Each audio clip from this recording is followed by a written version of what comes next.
Oke, Assalamualaikum warahmatullahi wabarakatuh.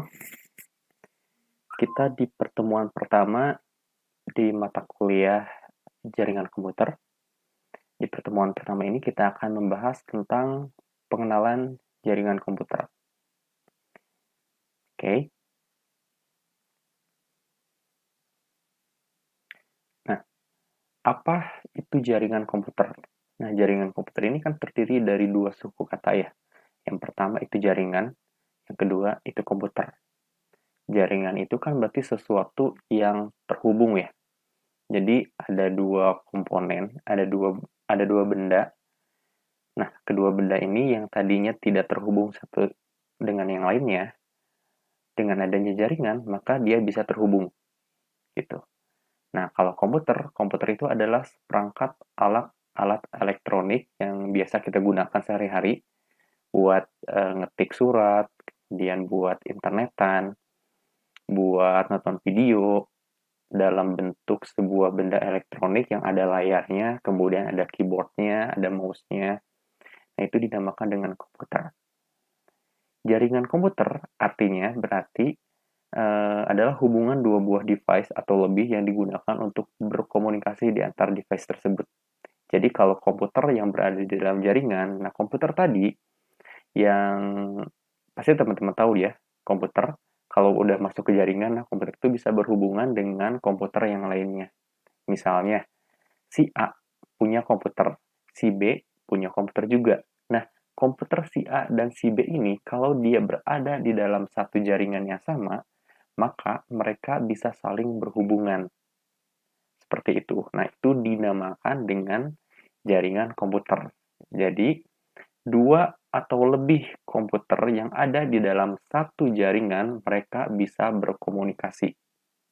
Kata kuncinya adalah komunikasi, gitu ya.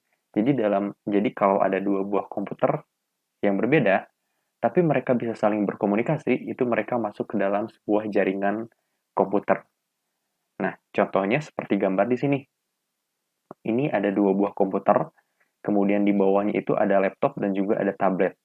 Nah, dua buah komputer ini dihubungkan menggunakan kabel. Oke, dua buah komputer ini dihubungkan menggunakan kabel sehingga mereka bisa saling terhubung, bisa saling berkomunikasi. Si komputer A bisa mengirim data ke komputer B, dan si komputer B juga sebaliknya bisa mengirim data ke komputer A. Gitu. Nah, begitu juga dengan laptop ini. Laptop ini bisa terhubung dengan tablet, dan tablet ini bisa berhubung dengan komputer. Kenapa mereka bisa terhubung sedangkan tidak ada kabel yang menghubungkan seperti komputer A dan komputer B?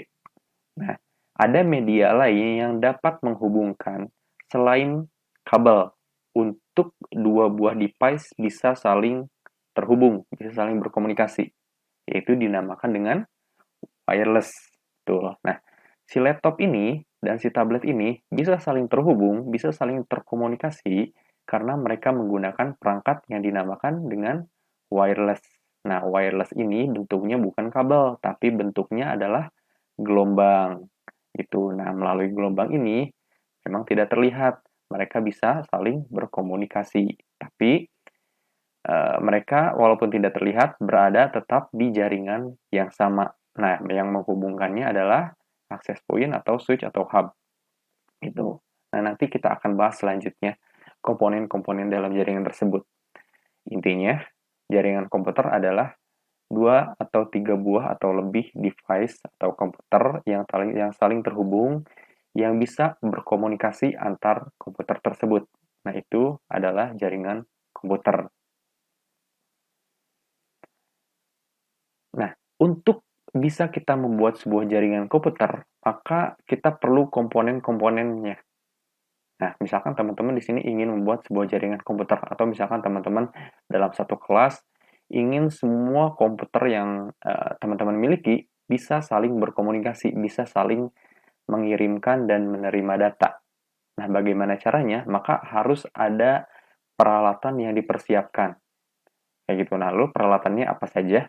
Nah, ini adalah komponen-komponen yang bisa teman-teman gunakan untuk membuat sebuah jaringan. Yang pertama ada yang dinamakan dengan end device. End device ini seperti laptop. kemudian smartphone, terus tablet kayak yang tadi ya.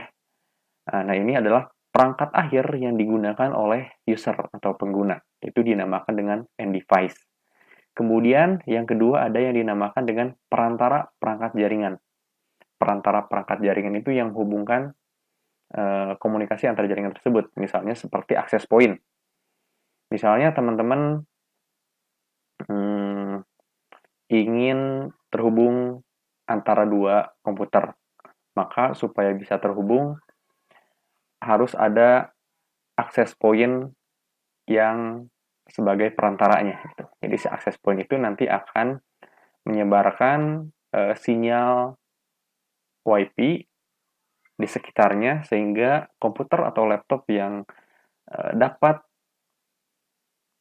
terpapar oleh sinyal tersebut mereka dapat berkomunikasi gitu ya, kayak access point, kemudian switch atau hub gitu ya kalau yang menggunakan kabel. Nah, itu dinamakan dengan perantara perangkat jaringan kayak gitu. Lalu ada yang ketiga yang dinamakan dengan media transmisi. Nah, media transmisi ini adalah alat untuk mentransferkan data di dalam jaringan. Contohnya misalkan seperti kabel gitu ya, kabel UTP seperti yang tadi itu adalah media transmisinya atau wireless. Nah, itu adalah media transmisi yang digunakan untuk bisa dua buah komputer saling terhubung atau saling berkomunikasi. Nah, berarti tadi ada dua ya. Untuk media transmisi itu ada yang berbentuk kabel, ada yang berbentuk WiFi, itu non-kabel. Nah, kemudian kita akan membahas dulu salah satunya yang dinamakan dengan menggunakan media jaringan berbentuk kabel. Nah, untuk media transmisi atau media jaringan yang berbentuk kabel itu ada 4 di sini ya, ada 4. Ada yang dinamakan dengan Unsealed Twist Pair Cable atau disingkat dengan UTP. Itu. Yang kedua ada Shielded Twisted Pair Cable atau yang disingkat dengan STP. Kemudian ada Coaxial Cable dan Cooper Media Safety. Itu. Jadi ada 4, ada UTP, ada STP, ada Coaxial dan ada Cooper Media Safety. Nah, setiap jenis kabel ini mereka menggunakan satu buah media atau dalam kabel itu ya. Itu yang digunakan medianya itu adalah tembaga. Bisa saja kawat, tapi kenapa banyak lebih digunakannya itu tembaga? Karena tembaga itu yang pertama murah, kemudian mudah untuk dilakukan apa namanya? Dialiri listriknya. Si tembaga itu lebih baik, lebih mudah daripada kawat, dan juga si tembaga ini bisa lebih untuk dipadatkan, sehingga komunikasi nanti penghantarnya dari listrik melalui tembaga ini lebih mudah. Seperti itu. Gitu ya. Jadi di dalam kabel ini ada yang namanya tembaga nih di dalam kabel-kabel ini. Gitu ya. Kemudian, nah tipenya nih di kabel jaringan komputer itu ada dua. Yang pertama ada strike, yang kedua ada cross. Kalau strike itu misalkan teman-teman ingin menghubungkan antara device yang berbeda. Misalnya menghubungkan modem dengan laptop, maka teman-teman menggunakan tipe kabel strike. Nah, kemudian misalkan teman-teman ingin menghubungkan laptop dengan laptop, maka yang digunakan adalah tipe kabel cross. Gitu. Jadi strike itu untuk tipe benda yang berbeda. Kalau cross itu tipe device yang sama. Itu perbedaannya. Walaupun sekarang sudah ada pembaharuan di mana kita bisa menggunakan satu buah kabel bisa untuk perangkat yang sama maupun yang berbeda dengan menggunakan satu kabel yang sama. Gitu. Sekarang seperti itu pembaharuannya. Nah, setiap komponen di dalam jaringan itu memiliki standarisasi. Kenapa harus distandarisasi? Karena supaya ada standar khusus yang bisa digunakan sehingga setiap pengguna itu tidak asal menggunakan media atau komponen jaringan yang digunakan. Nah, media-media apa saja atau ya standarisasi apa saja yang sudah masuk ke dalam komponen-komponen jaringan itu banyak. Nah, kalau di dalam kabel itu ada yang dinamakan dengan standarisasi seperti ini.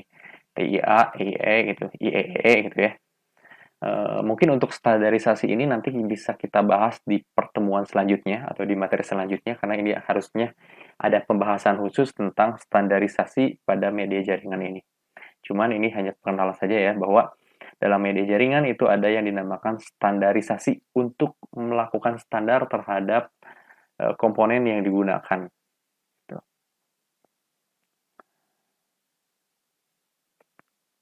Oke, nah ini adalah media jaringan yang kita bahas di awal tadi, yang 4 tadi ya, yang itu kabel ini, jenis kabel, ada UTP, STP, koaksial, dan copper media.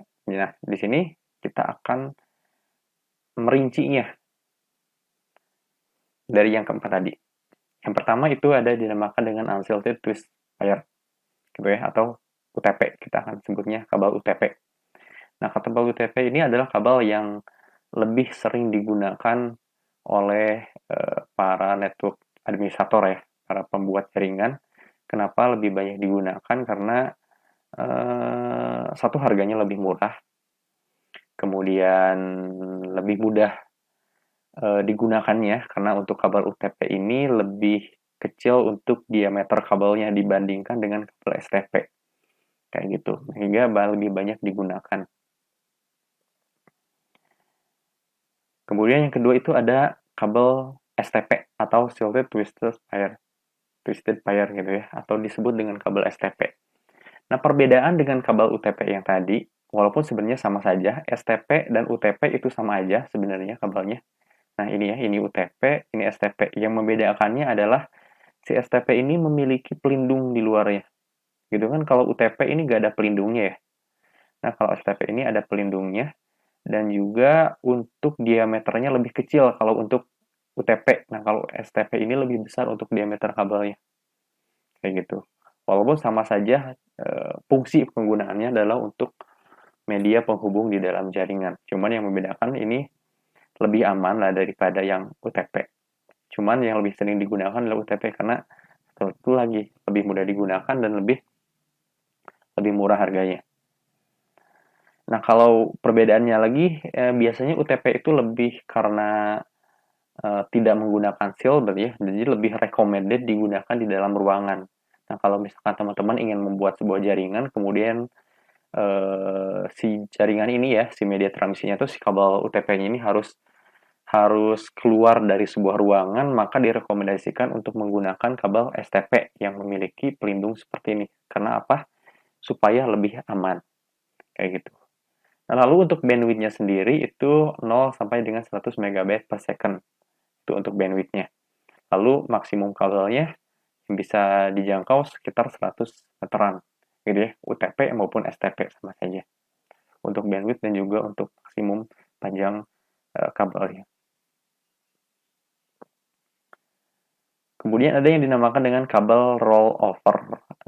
Kabel rollover ini digunakan untuk konverter DB9 port serial PC ke port konsol.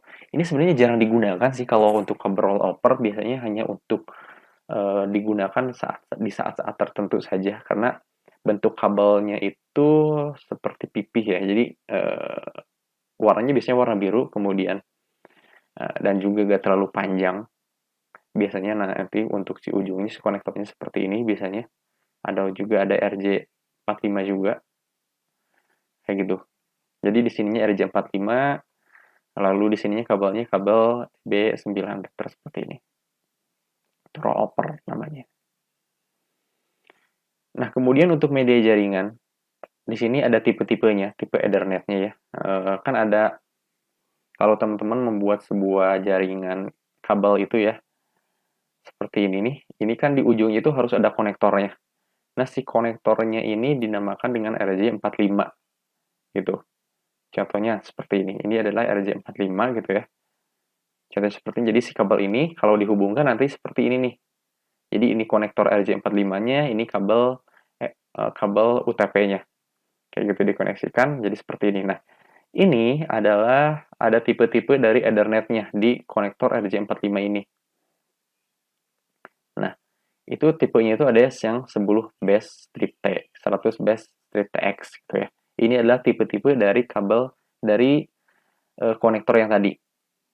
Nah, dari setiap tipe ini memiliki jumlah bandwidth yang berbeda gitu. Berbeda tipe, maka bandwidth juga yang berbeda. Dan juga kabel yang digunakan juga tipenya akan berbeda juga. Lalu ini untuk maksimum distance-nya atau jarak maksimum juga berbeda-beda gitu.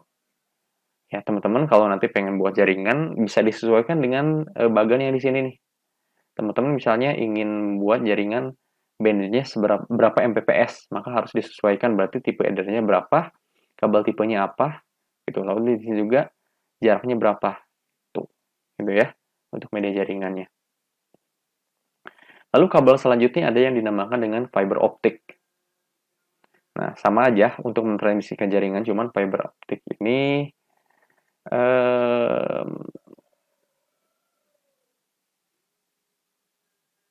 bisa digunakan untuk jarak yang lebih jauh gitu. Jadi kalau UTP kan tadi cuma nyampe 100 jadi stand-nya ya jaraknya. Nah, kalau teman-teman menggunakan fiber optic ini bisa lebih jauh, kemudian bisa lebih aman juga untuk fiber optic ini dan bisa lebih cepat juga sebenarnya untuk transmisi datanya. Gitu. Fiber optic. Cuman apa ya? Mungkin sekarang udah sering digunakan ya kalau misalkan di dalam transmisi kalau di Telkom gitu mereka kalau tidak salah sekarang lebih banyak menggunakan fiber optik nih, daripada kabel UTP. Biasanya kalau kabel UTP dan STP ini hanya digunakan oleh network administrator lokal. Kalau misalkan yang udah jangkauannya harus jauh gitu ya, kayak Telkom untuk uh, menghubungkan antar desa gitu, nah kami biasanya mereka menggunakan fiber optik. Gitu. Nah, lalu ada lagi yang dinamakan dengan wireless. Nah, ini yang sering digunakan sehari-hari sama kita ini mah wireless gitu ya, karena tanpa menggunakan kabel dan biasanya perangkat yang digunakan juga lebih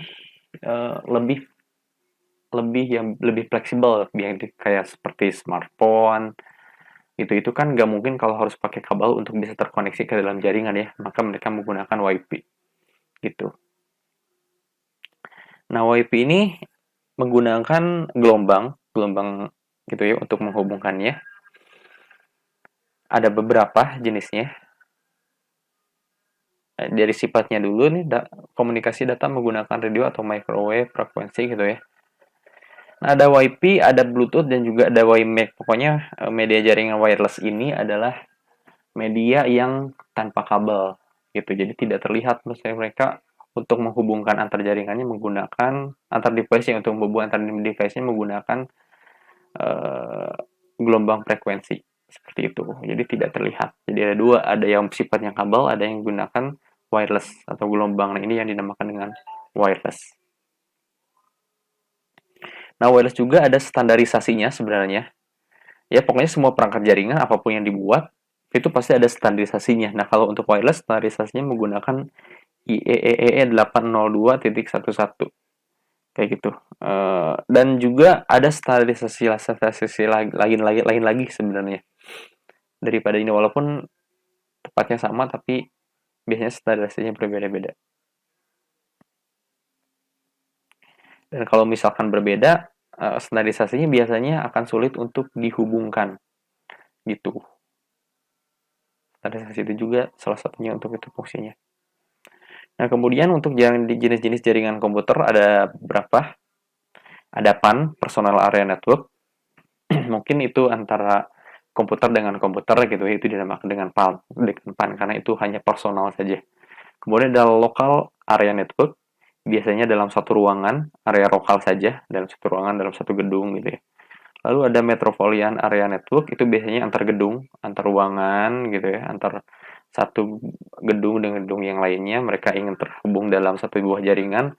Nah, itu dinamakan dengan Metropolitan Area Network. Jadi lebih luas daripada LAN untuk lingkupnya. Kemudian ada lagi yang lebih luas yaitu WAN, Wide Area Network. Itu lebih dari antar gedung dan gedung ya, biasanya antar kota gitu ya, bisa menggunakan Wide Area Networknya. Nah, kemudian ini jenis-jenis jaringan komputer lagi. Tadi kan ada ini ya, jenis-jenis jaringan komputer, ada PAN, LAN, MAN gitu ya. Nah, personal area network itu untuk jarak meternya ada sekitar 1 sampai dengan 10 meter gitu ya jaraknya. Contohnya ya dalam satu ruangan gitu kan, jadi nggak banyak luar lingkupnya. Kemudian local area network itu dari 10 sampai dengan 1000 meter jaraknya. Seperti di dalam sebuah gedung gitu. Misalkan gedungnya bertingkat tuh. maka harus dipasang jarak kabel sekitar 1000 meter gitu. Nah, itu dinamakan dengan local area network. Kemudian ada NAN. NAN itu dari 10 sama ya, cuman ini tidak dalam satu gedung tapi antar RT misalnya. Kan dalam RT RW itu kan eh bentuknya gak gedung ya, nggak dalam satu ruangan gedung ruang kerja gitu. Jadi itu dinamakan dengan NAN. Lalu ada lagi CAN dalam sebuah universitas. Ini untuk jaraknya 10 sampai dengan 10.000. Ada MAN jadi antar kota 10.000 sampai dengan 100.000. Ada WAN antar negara 100.000 sampai dengan 1 juta. Kemudian di atasnya itu di atas 1 juta itu dinamakan dengan internet antar negara. Itu ini adalah jenis-jenis jaringan komputernya. Kemudian saat ini yang sering kita gunakan untuk jaringan komputer banyak ya fungsi yang sangat bermanfaat yang bisa kita gunakan, yang kita bisa manfaatkan untuk jaringan komputer ini. Yang pertama untuk media pembelajaran, sama seperti yang kita lakukan saat ini gitu ya. Kita belajar tentang jaringan menggunakan internet, menggunakan jaringan seperti learning LMS gitu kan, learning management system. Kemudian apalagi sekarang saat pandemi, maka ya bertransformasi yang dulunya tatap muka di ruangan gitu ya di kelas sekarang harus secara online gitu. Itu fungsi salah satunya dari internet. Kemudian presentasi, presentasi kerja, presentasi kuliah gitu kan. Kemudian kayak yang kemarin kakak-kakak kelas teman-teman mereka sidang secara online, mempresentasikan hasil kerjanya, hasil skripsinya gitu. Kemudian kerja. Sekarang karena masa pandemi yang tadinya WFO, work from office, sekarang harus work from home. Jadi semua kerjaan harus terhubung dengan internet. Lalu bahkan bermain gitu ya, main PUBG, main Mobile Legend, main Free Fire gitu kan. Sekarang sudah terhubung dengan internet gitu. Nah, yang namanya jaringan itu tidak lepas dari yang namanya ancaman. Ancaman dalam jaringan itu banyak. Mulai dari virus gitu ya. Kita gak ada virusnya nih, komputer yang teman-teman miliki, laptop yang teman-teman miliki, kemudian teman-teman terhubung ke internet, tiba-tiba saja sedang gempar. Kalau yang kemarin kayak apa namanya, virus yang lagi ramai kemarin tuh, yang pernah sempat viral tuh. Nah itu juga kan salah satu ancaman di dalam internet gitu ya, kayak virus, worm, trojan horse dan sebagainya. Kemudian spyware itu juga salah satu ancaman. Serangan zero banyak lah ancaman-ancaman kayak hacker juga pencurian data gitu ya. Mereka bisa masuk ke dalam komputer kita, kemudian mencuri data kita, password, data email, rekening, nomor ATM gitu. Itu. Kemudian pencurian identitas juga bisa, gitu kan. Misalkan teman-teman punya identitas di media sosial di Facebook, kemudian kan dulu sering ada ya di Facebook, kemudian ada akun lain yang menggunakan identitas teman-teman, namanya sama, fotonya sama, alamatnya sama, tapi itu bukan akun teman-teman, itu kan pencurian identitas namanya. Gitu. Nah, maka dengan adanya ancaman tersebut, itu harus dilakukan pengamanan terhadap ya, komputer pribadi kita. Gitu. Maka pencegahan atau solusi yang bisa kita lakukan, yang pertama kita bisa memasang antivirus, anti spyware gitu ya di komputer kita. Kemudian kita bisa mengaktifkan firewall-nya, itu mengaktifkan sistem firewall, kemudian dan lain sebagainya. Bisa pakai VPN supaya lebih privat teman-teman waktu berselancar jaringan internet. Itu beberapa solusi keamanan bisa teman-teman gunakan nantinya. Oke, itu adalah pengenalan jaringan untuk pertemuan pertama ini. Kita tadi berbicara tentang jaringan komputer ya. Apa itu jaringan komputer? Yaitu beberapa komputer yang saling terhubung dalam satu jaringan sehingga bisa berkomunikasi. Kemudian bagaimana untuk membuat komputer, itu ada komponen-komponen yang bisa kita gunakan, mulai dari end device, kayak laptop, komputer, smartphone, kemudian ada perangkat perantaranya, kayak access point, sub, hub, kemudian switch, dan sebagainya. Kemudian ada media transmisinya, ada kabel, dan ada wireless gitu kan, media transmisinya. Seperti itu. Ya, teman-teman bisa dicari lagi referensi yang lain, bisa dibaca-baca lagi. Ini pokoknya ini hanya untuk pengenalan sementara. Nanti untuk selanjutnya kita akan membahas lebih dalam lagi tentang apa itu jaringan komputer. Oke, untuk pertemuan pertama materinya sampai sini. Teman-teman silahkan dikerjakan untuk soal mandirinya. Selamat mengerjakan tugasnya. Assalamualaikum warahmatullahi wabarakatuh.